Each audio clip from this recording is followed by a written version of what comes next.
Orange का यहाँ से मन उठ चुका था। अब उसे अपने शहर, अपना घर वापस जाना था। पर उसकी मॉम तो यहाँ पे फ्लैट ले रही थी अपने बेटे के साथ यहीं पे सेटल होने के लिए। ऑरेंज परेशान थी, इरिटेट थी, उसे कुछ अच्छा नहीं लग रहा था। उधर उधर उसकी मॉम भी जिद पकड़ के बैठी थी कि उन्हें यहीं रहना है, अपने होम टाउन।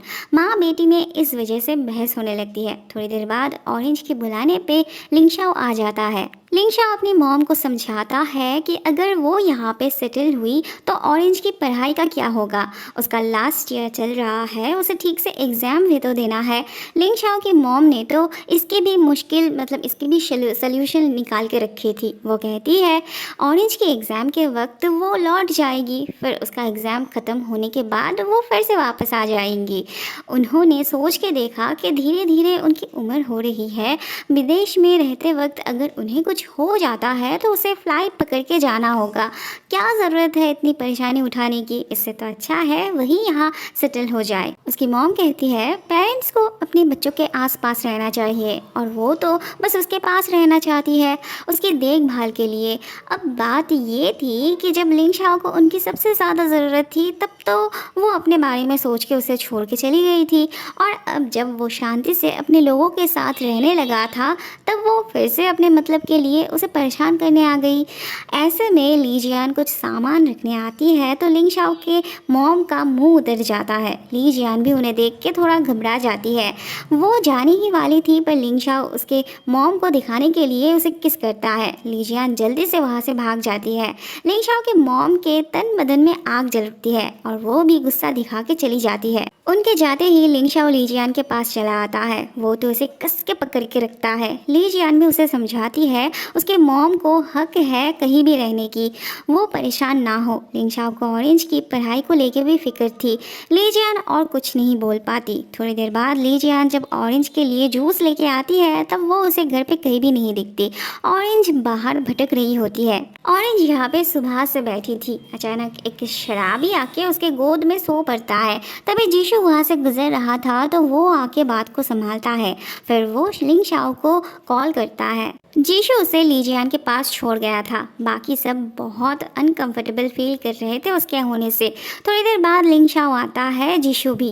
लिंगशाओ लीजियान को उसके साथ सोने के लिए कहता है तो जीशु मना करता है और पापा को बोल देने की धमकी देता है। लिंगशाओ से ज़्यादा तो जीशु ऑरेंज पे हक जता रहा था, मानो जैसे वही उसका भाई हो। बाद में ऑरेंज लिंगशाओ को लीजियान के साथ प्यार से बात करते देख बहुत हर्ट होती है। ऑरेंज को एक हफ्ते यही रहना था, उसके बाद वो अपने होम टाउन चले जाने वाली थी। पर लिंगशाओ उसे अकेले भेजना नहीं चाहता था, इसलिए फ़्लाइट की टिकट उसने कैंसिल कर दी होती है। ऑरेंज परेशान होने लगती है, वो यहाँ पे रह के क्या करती। लीजियान उसे अपने साथ काम की जगह पे चलने के लिए कहती है, पर उसे लीजियान के साथ नहीं जाना था, उसे तो जीशु के साथ जाना था। बाकी सब निश्चिंत होते हैं और जीशु पड़ गया था मुश्किल में। लिंगशाओ के पापा उसके मॉम को बुलाए थे बात करने। शुरू में तो लिंगशाओ के मॉम के चेहरे पे एक कॉन्फिडेंट वाली हंसी थी, पर बात जितनी आगे बढ़ती है उनके चेहरे से हंसी भी उड़ने लगती है। उन्हें अपने बेटे पे हक जमाना था, पर लिंगशाओ का पापा उसके बीमारी के इलाज के रूप में लीजियान की बात करते हैं। वो उन्हें लीजियान को खुशी खुशी एक्सेप्ट करने को बोलते हैं। लिंगशाओ की मॉम बस चुपचाप उनकी बात सुनती जाती है। ऑरेंज को और एक जूस पीनी थी तो वो ऑर्डर करती है, वो भी बहुत रूड होके। पर जीशु उसका यूं ऑर्डर करना नहीं सुनना चाहता था। वो ऑरेंज को पोलाइट होके मांगने को कहता है। जब तक वो ऐसे नहीं मांगती तब तक वो उसे नहीं देने वाला था। ऑरेंज गुस्सा होके ऐसे ही जाना चाहती थी यहाँ से, तो जीशु उसे लिंगशाओ को बता देने की धमकी देता है। थोड़ी देर बाद जीशु की मॉम आती है। आज माँ बेटे में खूब सारी बातें होती है। जीशु आज खुल के बात करता है। लीजियान के पापा के साथ उनके रिश्ते से भी वो खुश था। जाने से पहले उसकी मॉम उसे वो लॉकेट दे जाती है जिसमें वो उन दोनों के फ़ोटो लगवाई थी। जीशु को खुश देख के ऑरेंज भी खुश होती है, पर जीशु के देखने से पहले ही वो वहाँ से हट जाती है।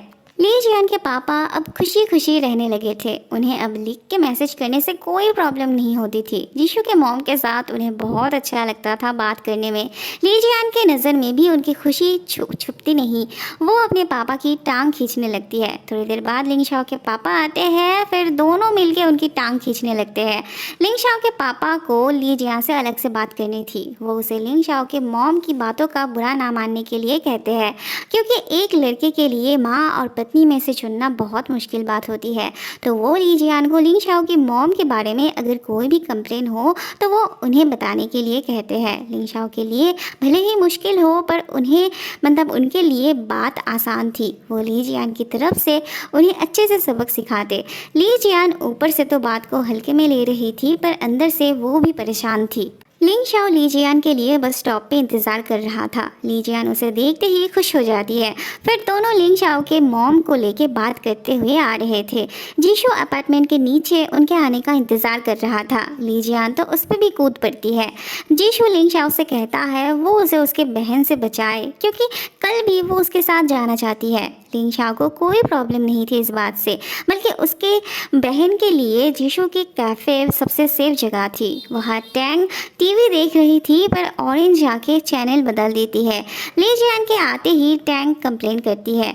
तब लिंग शाओ ऑरेंज को बात करने बुलाता है, पर इससे भी टैंग की प्रॉब्लम सॉल्व नहीं होती, क्योंकि ऑरेंज अपने साथ रिमोट को लेके गई थी। ऑरेंज को खुद नहीं पता था कि उसे क्या करना है। वो अपने मॉम के साथ भी नहीं रहना चाहती थी। उसे बस जीशु के साथ रहने में कोई प्रॉब्लम नहीं थी, पर जीशु को फिक्र थी कि वो कहीं इससे भी बोर ना हो जाए।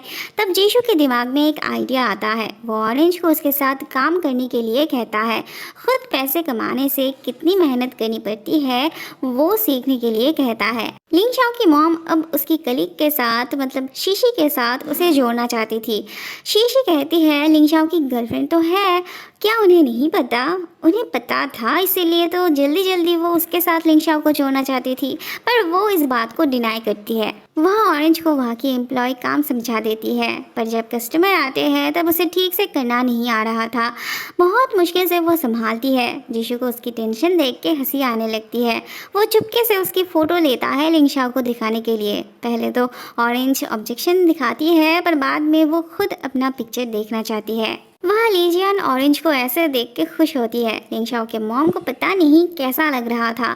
जीशु के साथ काम करना शायद उन्हें पसंद नहीं था। वो घुमा फिरा के एक ही बात पे अटक जाती थी कि वो और ऑरेंज लिंग शाओ के लिए बोझ है। उनकी वजह से उसे प्रॉब्लम झेलनी पड़ रही है। और कुछ हो ना हो, इमोशनल ब्लैकमेल ज़रूर करना था उन्हें। लिंग शाओ कहता है जो भी हो, उसे बस इतना पता है कि वो ली जियान से शादी करना चाहता है।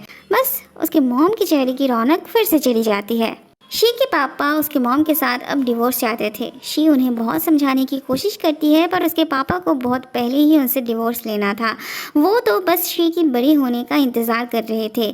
अब मौका आया था उनसे डिवोर्स लेने की, तो वो लेकर ही छोड़ते। शी अपने मॉम को फ़ोन करती है बात को संभालने के लिए, पर उन्हें भी कुछ नहीं सुनना था। वो भी डिवोर्स के लिए तैयार थी। टैंग जीशु के दोस्त का उसके मॉम का आखिरी काम पूरा करने जा रही थी। आज तो जीशु का दोस्त उसे घूर घूर के देख रहा था। टैंग पीछे बैठ के उसके मॉम के साथ बात कर रही थी, और जीशु के दोस्त का सारा ध्यान टैंग पे ही था। अगले सीन में हम देखते हैं ऑरेंज ली जियान से पूछती है कि कहीं वो उसके भैया के साथ सोई तो नहीं थी, क्योंकि फ्यूचर में वो दोनों साथ नहीं रह पाएंगे, उन्हें अलग होना ही पड़ेगा। तो अगर वो सोई तो उसके लिए बाद में लिंग शाओ से मिलना एम्बैरेसिंग बात होगी।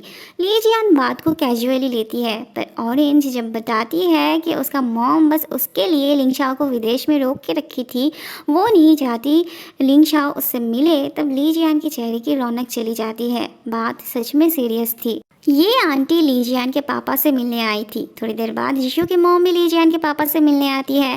फिर ली जियान के पापा आते हैं तो उस आंटी को समझ में आ जाता है कि वो जीशु के मॉम को पसंद करते हैं। उनके तन बदन में आग जल उठती है और वो ली जियान के पापा को टीस करती है। तब जीशु की मॉम भी उन्हें टीस करती है। फिर तो इनका गुस्सा आसमान छू जाता है। ये दोनों बात करते हुए आ रहे थे। बातों ही बातों में जीशु की मॉम पूछती है, अगर अब वो लीजियान की सौतेली माँ बनना चाहे तब तो उसे कोई प्रॉब्लम नहीं होगी ना। लीजियान के पापा झट से हाँ कहते हैं। ख्याल आने पे वो झिझक उठते हैं और जीशु की मॉम को हंसी आने लगती है। प्यार तो दोनों ही एक दूसरे से भर भर के करते थे। लिंगशाओ की मॉम अपनी बहन को लेके लिंगशाओ के अपार्टमेंट आई होती है। लिंगशाओ उन्हें पास के कैफे में जाके खाने को बोलता है, पर वो उसकी मॉम थी, इतनी आसानी से वो जाने नहीं वाली थी। ऐसे में लीजियान आ जाती है और उसका नाम सुनते ही लिंगशाओ जल्दी से घर की तरफ आने लगता है।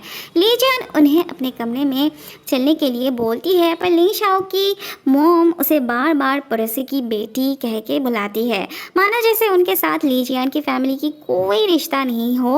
मतलब वो तो बस आते जाते यूं ही कभी कभार मुलाकात हो जाती है उसके साथ, इस तरह से उसके साथ वो ट्रीट कर रही थी। लीजियान तब लिंगशाओ का दरवाज़ा खोल देती है। उसके फिंगरप्रिंट से दरवाज़ा खोलने वाली बात उन्हें बिल्कुल भी पसंद नहीं आती। लीजियान उनकी खातिरदारी में ज़रा सा भी कमी नहीं रखती, पर लिंगशाओ की मॉम उसे अपनी बातों से हर्ट करती जाती है। लीजियान अपने कमरे में आके रोने लगती है। लिंगशाओ घर आके ही लीजियान से मिलने आता है। उसे रोते हुए देख वो अपनी मॉम से झगड़ा करने चला आता है। लिंगशाओ की चीखने की आवाज़ सुन के लीजियान दौड़ के उसे रोकने आती है। लिंगशाओ की मॉम को लग रहा था लीजियान ने उनके बेटे से उनके बारे में चुगली की है। फिर माँ बेटे दोनों ही चिल्ला चिल्ला के झगड़ा करने लगते हैं। बाद में लिंगशाओ लीजियान को लेके वहाँ से चला जाता है।